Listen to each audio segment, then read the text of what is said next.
विश्वास साहब अपने आप को भाग्यशाली मानते थे। कारण यह था कि उनके दोनों पुत्र आईआईटी करने के बाद लगभग 1 करोड़ रुपए का वेतन अमेरिका में प्राप्त कर रहे थे। विश्वास साहब जब सेवानिवृत्त हुए तो उनकी इच्छा हुई कि उनका एक पुत्र भारत लौट आए और उनके साथ ही रहे, परंतु अमेरिका जाने के बाद कोई पुत्र भारत आने को तैयार नहीं हुआ। उल्टे उन्होंने विश्वास साहब को अमेरिका आकर बसने की सलाह दी।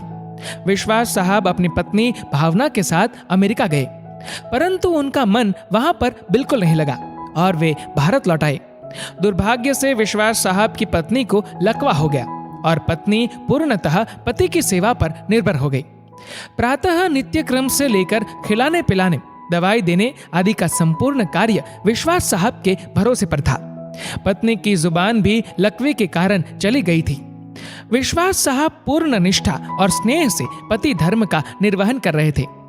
एक रात्रि विश्वास साहब ने दवाई वगैरह देकर भावना को सुलाया और स्वयं भी पास लगे हुए पलंग पर सोने चले गए। रात्रि के लगभग 2 बजे हार्ट अटैक से विश्वास साहब की मौत हो गई। पत्नी प्रातः 6 बजे जब जागी तो इंतजार करने लगी कि पति आकर नित्य क्रम से निवृत्त होने में उसकी मदद करेंगे। इंतजार करते करते पत्नी को किसी अनिष्ट की आशंका हुई।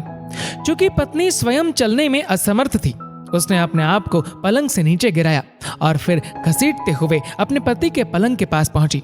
उसने पति को हिलाया डुलाया पर कोई हलचल नहीं हुई। पत्नी समझ गई कि विश्वास साहब नहीं रहे।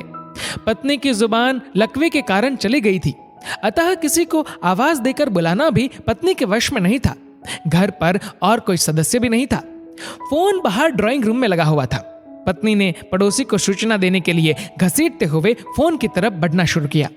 लगभग 4 घंटे की मशक्कत के बाद वह फोन तक पहुंची और उसने फोन के तार को खींचकर उसे नीचे गिराया।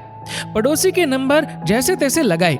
पड़ोसी भला इंसान था, फोन पर कोई बोल नहीं रहा था, पर फोन आया था, अतः वह समझ गया कि मामला गंभीर है। उसने आस पड़ोस के लोगों को सूचना देकर इकट्ठा किया।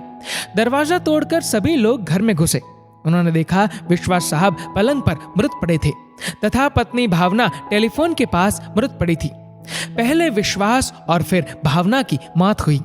जनाजा दोनों का साथ साथ निकला।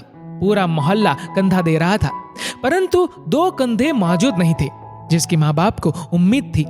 शायद वे कंधे करोड़ों रुपए की कमाई के भार के साथ अति महत्वाकांक्षा से पहले ही दबे हुए थे। लोग बाग लगाते हैं फल के लिए, औलाद पालते हैं बुढ़ापे के लिए, लेकिन कुछ ही औलाद अपना फर्ज निभा पाते हैं। अति सुंदर कहा है एक कवि ने, मत शिक्षा दो इन बच्चों को चांद सितारे छूने की, चांद सितारे छूने वाले छू मंतर हो जाएंगे। अगर दे सको शिक्षा दो तुम इन्हें चरण छू लेने की, जो मिट्टी से जुड़े रहेंगे रिश्ते वही निभाएंगे।